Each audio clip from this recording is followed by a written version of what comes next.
हरे कृष्णा, राधे राधे दोस्तों। आप सब कैसे हैं? राधा रानी और लड्डू गोपाल की कृपया आप सभी पे सदा ही बनी रहे। आज की वीडियो में आपके साथ शेयर करने वाली हूँ मोहिनी एकादशी की व्रत कथा।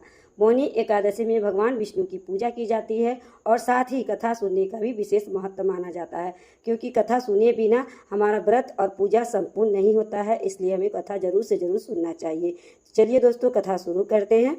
बड़े मनयोग पूर्वक सुन रहे थे युधिष्ठिर यह कथाएं।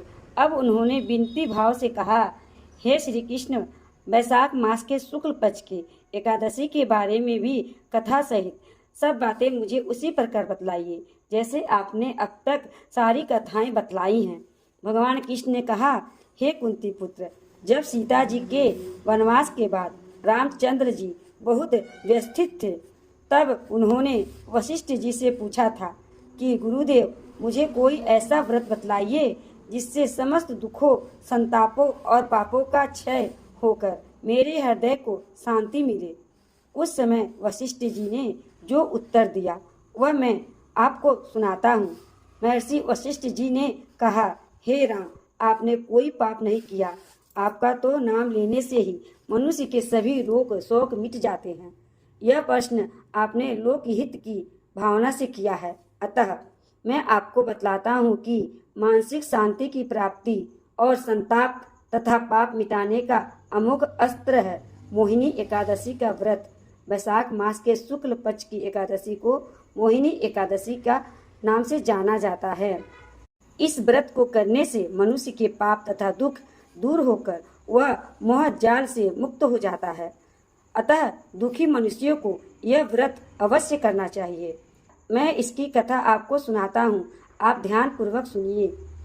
सरस्वती नदी के किनारे बंसी सुंदर और संपन्न नगरी भद्रावती में क्षुतिमान नाम का चंद्रवंशी राजा राज्य करता था।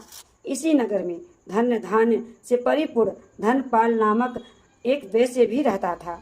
वह वैश्य अत्यंत धर्मात्मा एवं विष्णु भक्त था। उसने नगर में अनेकों भोजनालय, प्याऊ, कुएं, तालाब एवं धर्मशाला आदि बनवाए। सड़कों के किनारे आम, जामुन, नीम आदि के अनेक वृक्ष लगवाए। उस वैश्य के सुमना, सद्बुद्धि, मेधावी, सुकृति और हृष्ट बुद्धि नाम के 5 पुत्र थे। उसके 4 पुत्र तो धर्मात्मा थे, परंतु छोटा बेटा दृष्टि बुद्धि महापापी, लंपट और दुराचार था। वह वेश्याओं और दुराचारी मनुष्यों की संगति में रहकर जुआ खेलता, दूसरों की स्त्रियों के साथ भोग मिलाप करता तथा मांस मदिरा का सेवन करता था। इस प्रकार अनेक कुकर्मों से फंसकर वह अपने पिता के धन को नष्ट करता था। इन्हीं कारणों से उसके पिता, भाइयों तथा कुटुंबियों ने उसको घर से निकाल दिया। घर से निकाल देने के बाद सब धन नष्ट हो जाने पर वेश्याओं तथा दुष्ट संगी साथियों ने उसका साथ छोड़ दिया। अब वह भूख और प्यास से अत्यंत दुखी रहने लगा। तब उसने रात्रि के समय चोरी करना प्रारंभ कर दिया। एक दिन वह पकड़ा गया, परंतु राज्य कर्मचारियों ने उसको वेश्या का पुत्र जानकर छोड़ दिया। परंतु वह दूसरी बार पकड़ा गया तो उन्होंने राजा के सामने उपस्थित कर दिया। राजा ने उसे दंडित कर कारागार में बंद कर दिया। कारागार में राजा ने उसको बहुत दुख दिए और फिर नगर से निकाल दिया। अब तो वह वन में रहकर जानवरों के शिकार पर अपना जीवन यापन करने लगा। एक दिन भूख प्यास से व्याकुल हुआ शिकार का पीछा करते करते कौंडिन्य ऋषि के आश्रम में जा पहुंचा। उस समय वैशाख मास था और कौंडिन्य ऋषि गंगा स्नान करके आ रहे थे। उनके भीगे वस्त्रों के छींटे पड़ने से उसको कुछ सद्बुद्धि प्राप्त हुई और वह मुनि के सामने हाथ जोड़कर कहने लगा, हे मुनिवर, मैंने अपने जीवन में बहुत पाप किए हैं, अतः आप उन पापों से छूटने का कोई साधारण और बिना व्यय का उपाय बतलाइए। उसके दीन वचन सुनकर ऋषि कहने लगे कि ध्यान देकर सुनो, तुम वैशाख शुक्ला एकादशी का व्रत करो।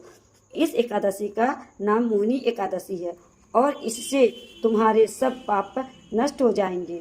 मुनि के वचन सुनकर वह अत्यंत प्रसन्न हो गया और उनके द्वारा बताई गई विधि के अनुसार उसने मोहिनी एकादशी का व्रत किया।